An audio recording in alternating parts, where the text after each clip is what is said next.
नमस्कार दोस्तों। कक्षा 10 के विषय सामाजिक विज्ञान पार्ट 3 भारत की विरासत शिल्प और स्थापत्य के भाग 3 में आप सभी का हार्दिक स्वागत है। आइए प्रकरण में आगे बढ़ते हैं। शिलालेख। शिला और लेख दोनों ही अलग शब्द हैं। शिला का मतलब होता है पत्थर, लेख का मतलब लिखाया हुआ। तो पत्थरों पर लिखाए गए लेख को शिलालेख कहते हैं, ऐसा इसका सामान्य अर्थ होता है। पहले के ज़माने के जो राजा महाराजा होते थे वो ऐसे शिलालेख लिखवाते थे और इन शिलाओं पर खास करके राज्य के नियम, धर्म की आज्ञा इत्यादि को वो लिखवाया करते थे। और इसकी शुरुआत करने वाले पहले कोई राजा थे तो वो थे सम्राट अशोक। सबसे अधिक प्रमाण में शिलालेखों का निर्माण उन्होंने ही करवाया है और उसमें भी शिलालेखों में अधिकांशतः वो धर्माज्ञा का मतलब होता है धर्म के आचरण के जो नीति नियम, किस तरह धर्म का पालन करना, उसके जो नीति नियम थे उसका वह ऐसे शिलालेखों पर धर्माज्ञा के रूप में लिखवाते थे। काष्ठ शिल्प का मतलब होता है लकड़ियों पर जो नक्काशी काम करते हैं। पाषाण शिल्प यानी पत्थरों पर लिखवाया गया आदि स्थापत्य कला के उत्तम नमूने की प्रतीति कराते हैं। लकड़ी और पत्थर की बाड़ बनाकर दरवाजे पर सुंदर तोरण तराशे गए हैं, यानी काफ़ी अच्छा नक्काशी काम किया है जो धर्म के आचरण पर जोर देता है। ऐसे शिलालेख पेशावर, देहरादून, ठाणे, मुंबई, धौली, चोगड़ा जो उड़ीसा में आया हुआ है, चेन्नई ऐसे स्थलों से प्राप्त हुए हैं। गुजरात में भी जूनागढ़ के गिरनार पर्वत की तरफ जब तलहटी में हम जाते हैं तो ऐसे शिलालेख सम्राट अशोक द्वारा बनवाए गए आज भी देखने को मिलते हैं। उसके उपरांत गुजरात में पालीताना की जो एक जैनों का पवित्र तीर्थ स्थल है, शत्रुंजय पर्वत, जैन मंदिर, अहमदाबाद के हटी सिंह के जेरासर, ईस्वी सन 1847 में संपूर्ण जानकारी देने वाले शिलालेख संस्कृत और गुजराती भाषा में तराश कर लिखे गए थे। आगे देखते हैं दोस्तों, दक्षिण भारत की द्रविड़ शैली। तो दोस्तों ये द्रविड़ शैली इसका नाम कैसे पड़ा? तो हमने पार्ट नंबर 1 में देखा कि भाई किस तरह से अनेक प्रजाएं भारत में आई थी, बराबर। भारत में आर्य लोग आए, उसके पहले द्रविड़ लोग आ चुके थे, लेकिन जैसे ही वायव्य मार्ग से आर्य लोग जब भारत में आए उत्तर भारत के अंदर, तो उत्तर भारत में उस समय द्रविड़ लोग निवास करते थे। तो जैसे ये आर्य लोग उत्तर भारत में आते गए, ये द्रविड़ लोग दक्षिण की ओर सरकते गए और ये जो शैली है उसका अधिकांश प्रचलन यानी शुरुआत जो है वो दक्षिण भारत में हुई थी जहाँ पर द्रविड़ लोग रहते थे, इसलिए इस शैली को द्रविड़ शैली कहा जाता है। भारत की कृष्णा और गोदावरी नदियों के आसपास के क्षेत्र में सातवाहन वंश के राजाओं के समय दौरान अनेक बौद्ध स्तूप का निर्माण करवाया गया था। ये स्तूप अलग अलग आकार के जैसे कि अर्धगोलाकार, अंडाकार, घंटाकार शिखर वाले थे। नागार्जुन का जो कोंडा का स्तूप है, अमरावती का जो स्तूप है, वो दोनों द्रविड़ शैली के सर्वश्रेष्ठ नमूने माने जाते हैं। तो एग्जाम में ऐसा पूछा जा सकता है कि द्रविड़ शैली के सबसे श्रेष्ठ स्तूप कौन कौन से हैं? तो नागार्जुन का कोंडा स्तूप और अमरावती का स्तूप, ये दोनों द्रविड़ शैली के उत्तम नमूने माने जाते हैं। चोल राजाओं ने द्रविड़ शैली की स्थापत्य कला को उच्च स्तर यानी कि काफ़ी हाई लेवल तक पहुंचाया था। अब बात करते हैं दोस्तों गुप्तकालीन कला, बराबर। गुप्त युग में शिला, स्थापत्य, चित्र, नृत्य, संगीत आदि कलाओं का खूब विकास हुआ। यानी देखा जाए तो जितनी प्रकार की कलाएं होती हैं उन कलाओं का इस युग में बहुत अच्छा विकास हुआ था, इसलिए गुप्त युग को कलाओं का सुवर्ण युग भी कहा जाता है। दोस्तों याद रखिएगा, देखिए यहाँ पर लास्ट में लिखा हुआ है कि गुप्त युग को कला का सुवर्ण युग कहते हैं, लिखा है दोस्तों। तो गुप्त युग को कला का सुवर्ण युग क्यों कहा जाता है? तो गुप्त युग में शिला, स्थापत्य, चित्र, नृत्य, संगीत इन सभी कला यानी कलाओं के क्षेत्र में चरम सीमा तक इसका विकास हुआ था, इसलिए गुप्त युग को कलाओं का सुवर्ण युग कहा जाता है। खास करके जबलपुर यानी निनावा का पार्वती मंदिर, भुमरा यानी नागौड़ा का शिव मंदिर, एरण यानी मध्य प्रदेश का नरसिंह मंदिर, जामनगर का गोप मंदिर, स्तूप, चैत्य, मठ, विहार, ध्वज, स्तंभ आदि गुप्त युगीन कलाओं के नमूने हैं। इसके अलावा शिल्पकला में सारनाथ की बुद्ध प्रतिमा, मथुरा की विष्णु प्रतिमा, महावीर स्वामी की प्रतिमा आदि गुप्तकालीन कला के सर्वोत्तम उदाहरण हैं, इसलिए गुप्त युग को कलाओं का सुवर्ण युग कहा जाता है। संक्षिप्त में कहा जाए तो गुप्त काल के अंदर सभी कलाओं में शीर्ष यानी कि चरम सीमा पर विकास हुआ था, इसलिए गुप्तकालीन युग को कलाओं का सुवर्ण युग कहा जाता है। ये एग्जाम में प्रश्न कई बार दोस्तों आता है, तो खास करके इसको याद कीजिएगा। आगे देखते हैं। अब बात करते हैं हम गुफा स्थापत्य के बारे में। तो यहाँ हम अलग अलग गुफाएं जो भारत की प्रसिद्ध हैं उनकी बात करेंगे।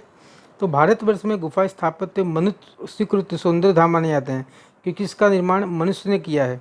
औरंगाबाद यानी जो महाराष्ट्र है, महाराष्ट्र के औरंगाबाद में अजंता इलोरा की गुफाएं, मुंबई की एलिफेंटा की गुफा, ओडिशा में भुवनेश्वर के पश्चिम में उदयगिरी, खंडगिरी, नीलगिरी की गुफाएं, मध्य प्रदेश की बाघ की गुफाएं गुप्त स्थापत्य के प्रसिद्ध उदाहरण हैं।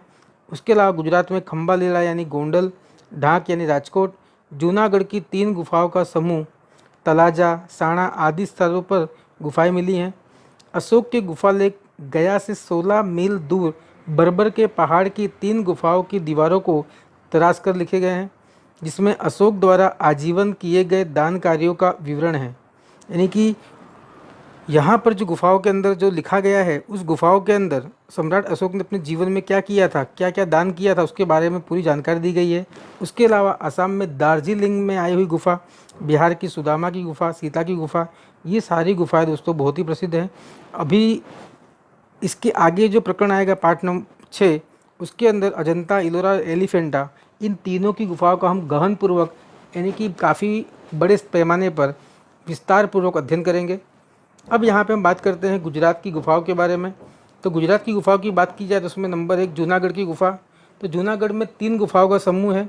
पहला है बाबा प्यारा की गुफा। तो यह गुफा बाबा प्यारा मठ के निकट है। ये गुफाएं 3 पंक्तियों में और परस्पर समकोण बनी हुई हैं। पहली पंक्ति में 4, दूसरी पंक्ति में 7 और तीसरी पंक्ति में 5 गुफाएं मिलकर कुल मिलाकर देखा जाए तो बाबा प्यारा की गुफा में 16 गुफाओं का समूह है। ये ईस्वी सन के प्रारंभिक सदी के दौरान नक्काशी करके बनाई होंगी। उसके बाद में आता है दोस्तों ऊपरकोट की गुफाएं। ये भी जूनागढ़ के किले के ऊपर है। ये गुफाएं 2 मंजिलों में है। नीचे ऊपर आने जाने के लिए जीना वाली सीढ़ी है।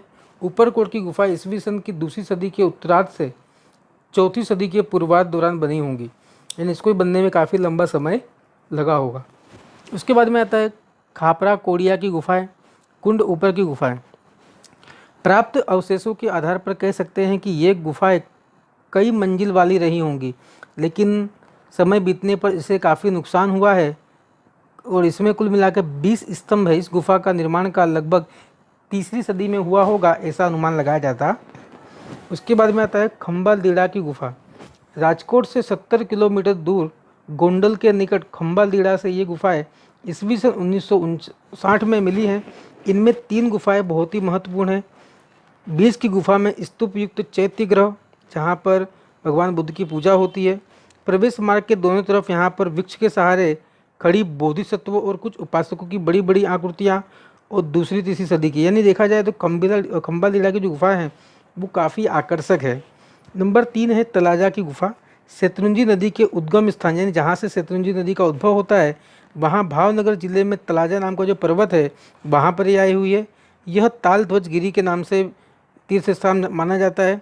पत्थरों को तराश कर यहाँ पर लगभग 3 गुफाओं की रचना की गई है। इन गुफाओं की स्थापत्य कला में विशाल बड़े बड़े दरवाजे हैं। एभल मंडप यानी सभा कक्ष, एभल मंडप को हम सभा कक्ष कहते हैं, और चैत्य गृह सुरक्षित एवं शिल्प स्थापत्य की दृष्टि से बहुत ही उत्कृष्ट है। उत्कृष्ट का मतलब काफ़ी अच्छा है। बौद्ध धर्म के स्थापत्यों में ये गुफा ईस्वी सन की 3री सदी की हैं, यानी इसका भी निर्माण लगभग 3री सदी में हुआ है, ऐसा हम कह सकते हैं। उसके बाद में नंबर 4 पे आता है साणा गुफा। गिर सोमनाथ जिले के ऊना तहसील के वाकिया गांव के निकट रुपेण नदी के किनारे साणा नाम का जो पहाड़ है उसमें ये गुफाएं आई हुई हैं। साणा पहाड़ पर मधुमक्खी के छत्ते की तरह 62 जितनी गुफाएं, दोस्तों ये छोटे से पर्वत पर 62 जितनी गुफाएं फैली हुई हैं। उसके बाद में आता है ढाक गुफा। राजकोट जिले के उपलेटा तहसील के ढाक गांव में ढंकगिरी आया हुआ है और ढाक की गुफाएं 4वीं सदी की पूर्वार्ध मानी जाती हैं। 4वीं सदी के पहले इसका निर्माण हुआ था, ऐसा अंदाजा लगाया जा सकता। उसके बाद में नंबर 6 पे आता है झिंझुरीझर। ढाक के पश्चिम लगभग 7 किलोमीटर दूर पर सिद्धेश्वर के पास झिंझुरीझर की घाटी में कुछ बौद्ध गुफाएं हैं जो 1ली-2री सदी में बनाई गई होंगी, ऐसा माना जाता। उसके बाद में आता है कच्छ की खापरा कोडिया की गुफाएं। कच्छ के लखपत तहसील में पुराना जो पाटगढ़ है उसके पास के पहाड़ में ये गुफाएं आई हुई हैं। यहाँ पर 2 गुफाएं हैं। ईस्वी सन 1967 में इन गुफाओं की खोज केका शास्त्री ने की थी। उसके पहले ये गुफा की खोज हुई थी। कड़िया पहाड़ गुफा। भरूच जिले के झगड़िया तहसील के कड़िया पहाड़ की 3 गुफाएं हैं। ये बौद्ध धर्म की प्राचीन स्थापत्य कला का उत्तम नमूना मानी जाती हैं। यहाँ गुफा स्थापत्य सर्वोत्तम है। एक पत्थर में से तराश कर यहाँ पर एक 11 फुट ऊंचा शीर्ष स्तंभ बनाया गया है जो इसका आकर्षण का केंद्र है। उसके अलावा स्तंभ के शीर्ष भाग में 2 शरीर वाली एक मुख वाली सिंहाकृति है। ये भी एक इसकी बेजोड़ विरासत मानी जा सकती है क्योंकि ऐसी शिल्पाकृति और कहीं पर नहीं देखने को मिली। उसके बाद में आता है दोस्तों रथ मंदिर। रथ मंदिर का मतलब होता है रथ आकार का मंदिर। यह भी एक सुंदर निर्माण कार्य है। आइए देखते हैं इसके बारे में। दक्षिण भारत में एक पत्थर या एक चट्टान में से नक्काशी करके निर्मित पूरे विश्व का जग विख्यात रथ मंदिर पल्लव युग में बनाया गया था और ये पल्लव युग की आज भी पहचान कराता है। कांची के कैलाश नाथन और वेंकट पेरुमल का मंदिर कला स्थापत्य का श्रेष्ठ उदाहरण है। इसके उपरांत महाबलीपुरम का मंडप और महाबलीपुरम के रथ मंदिर विश्व विख्यात है। प्रत्येक रथ मंदिर एक ही चट्टान काटकर बनाया गया, यानी कि एक बड़ी सी चट्टान को काटकर इस मंदिर का निर्माण कराया गया है। और इन रथ को, यानी इसमें जितने भी रथ हैं उनको पांडवों का नाम दिया गया है। सबसे बड़ा रथ मंदिर धर्मराज का और सबसे छोटा जो मंदिर है वो द्रौपदी का है। तो इस रथ मंदिर के बारे में खास बात याद रखिएगा कि ये एक ही बड़े से चट्टान को तराश कर बनाया गया है। ये संपूर्ण तो रथ आकार का मंदिर है और इस रथ मंदिर के अंदर जितने भी रथ हैं उनको प्रत्येक रथ को पांडवों को नाम दिया गया है। सबसे बड़ा जो मंदिर है वो धर्मराज का मंदिर है और सबसे छोटा जो मंदिर है वो द्रौपदी का नाम दिया गया है। तो इस तरह यहाँ पर ये पूरा होता है। आगे देखते हैं मंदिर स्थापत्य। मंदिर स्थापत्य में ऊंची पीठी का मंदिर। ऊंची पीठी का मतलब होता है नीचे बड़ा सा चबूतरा और ऊपर मंदिर जिस पे सीढ़ियाँ चढ़ के जाना होता है। तो मंदिर स्थापत्य में ऊंची पीठी यानी आसन पर सीढ़ियों शिखरबद्ध मंदिर देखने को मिलते हैं। कुछ सपाट मंदिर भी है जो कि जमीन से जो लगे हुए हैं। गर्भगृह के आसपास प्रदक्षिणा पथ रखा जाता था। स्थापत्य कला के श्रेष्ठ मंदिरों में जबलपुर का भुमरा का शिव मंदिर, दक्षिण भारत का बीजापुर का लारखान का मंदिर, नालंदा की भगवान बुद्ध की ताम्र मूर्तियाँ। ताम्र मूर्ति का मतलब तांबे की धातु से बनी हुई मूर्तियाँ, तथा मथुरा के जैन मंदिर की प्रतिमा। ये शिल्पकला के क्षेत्र में एक अद्वितीय स्थान रखते हैं। उसमें पल्लव राजाओं का बड़ा योगदान है, यानी कि इन मंदिरों के निर्माण में पल्लव राजाओं ने काफ़ी अपना महत्वपूर्ण योगदान दिया। इनके समय में इन मंदिरों का निर्माण ज़्यादा हुआ। पल्लवों की राजधानी कांची में निर्मित मंदिर बहुत ही प्रसिद्ध है। चोल वंश की राजधानी तंजावुर थी। यहाँ बृहदेश्वर का मंदिर है। बृहदेश्वर का मतलब भगवान शंकर का यहाँ मंदिर है। चोल वंश के राजराज प्रथम ने इसको बनवाया था। इसके लिए कई लोग इसको राजराजेश्वर का मंदिर भी कहते हैं। यह मंदिर लगभग 200 फुट ऊंचा है और प्राचीन भारत का ये बेजोड़ मंदिर है, यानी इसके जैसे दूसरा कोई मंदिर दक्षिण भारत में कहीं पाया जाता नहीं है। तो दोस्तों आज हम अब आगे देखते हैं गोपुरम स्थापत्य की बात करते हैं। ये गोपुरम क्या होता है? तो दोस्तों ये मंदिर स्थापत्य की शुरुआत देखा जाए दक्षिण भारत में हुई थी और दक्षिण भारत में ये गोपुरम खास देखने को मिलते हैं। ये गोपुरम की खास बात ये है कि जो अनजान लोग हैं जिन्हें इसके बारे में पता नहीं है वो गोपुरम को देख के ही समझते कि यही मंदिर है। जो कि गोपुरम यानी क्या होता है? ये मंदिर का प्रवेश द्वार है, जहाँ से एंट्री होती है लोगों की। जो भी श्रद्धालु जहाँ से प्रवेश करते हैं वो प्रवेश द्वार यानी गोपुरम होता है। लेकिन इस प्रवेश द्वार को इतना कलात्मक और सुंदर बनाया जाता है कि जो भी नया व्यक्ति आया है उसको लगेगा ही नहीं कि ये प्रवेश द्वार है, क्योंकि मंदिर से भी ज़्यादा सुंदर इसको बनाया जाता है। तो खास करके तो दक्षिण भारत में ऐसे मंदिर देखने को मिलते हैं कि जिसमें गोपुरम होते हैं। तो आइए देखते हैं दोस्तों गोपुरम के बारे में। गोपुरम अर्थात मंदिर का प्रवेश द्वार दक्षिण भारत के पांड्य शासकों ने, यानी ये गोपुरम का निर्माण काम किसने शुरू करवाया था? तो दक्षिण भारत के जो पांड्य शासक थे उन पांड्य शासकों ने इस गोपुरम की शुरुआत कराई थी कि जो एक मंदिर का कलात्मक प्रवेश द्वार होता है। उन्होंने मंदिर के बाहर खड़ी दीवार को ऊंचे सुंदर सुशोभित दरवाजों की रचना की। इन मंदिरों के दरवाजे गोपुरम कहे जाते हैं। मंदिरों के बदले गोपुरम की कलात्मक सुंदरता की महिमा बढ़ गई थी। कांची और मदुराई के मंदिरों के गोपुरम दूर से देखकर आज भी लोग इस कला के रसिक मंत्रमुग्ध बन जाते हैं। इन्हें इतना बारीकाई, इतना बढ़िया इसका निर्माण कार्य किया दोस्तों कि पहली बार जिसने देखा वो उसको देखते ही रह जाता है। सचमुच में ये बहुत ही बेजोड़ स्थापत्य है। आगे देखते हैं गोपुरम के बारे में कुछ जानकारी। देखिए यहाँ पर गर्भगृह मुख्य रूप से एक छोटा अंधकार युक्त कमरा होता है जिसमें मंदिर की प्रतिमा स्थापित की जाती है। यानी जहाँ पर मुख्य जो मेन मंदिर होता है, मुख्य मंदिर जहाँ पे जो मुख्य भगवान हैं उनकी प्रतिमा जहाँ रखी जाती है उसे हम गर्भगृह कहते हैं। सामान्यतः चारों कोने वाला यह भाग अधिकांश आयताकार होता है। गुजरात में उसे गभारा कहते हैं, बराबर। गर्भगृह को गुजरात में क्या कहते हैं? गभारा। यहाँ पर ही भगवान की मूर्ति स्थापित की जाती है। गोपुरम देखते हैं। गोपुरम का मतलब होता है कि दक्षिण भारत में जो मंदिरों का जो प्रवेश द्वार होता है उसे गोपुरम कहते हैं। अधिकांशतः ये कैसा होता है? अर्ध गोलाकार और मजबूत होता है। कई बार ये 2 मंजिल का और ऊर्ध्वाकार बनाया जाता है। ऊर्ध्वाकार का मतलब होता है नीचे से चौड़ा और ऊपर जाते जाते क्या होता है दोस्तों? ये पतला होते जाता है, उसे ऊर्ध्वाकार कहते हैं। अब आगे देखते हैं मंडप क्या होता है। यह स्थापत्य स्तंभों के ऊपर निर्मित बड़ा हॉल अथवा मंदिर के मुख्य द्वार के सामने बनाया गया एक विशाल क्षेत्र।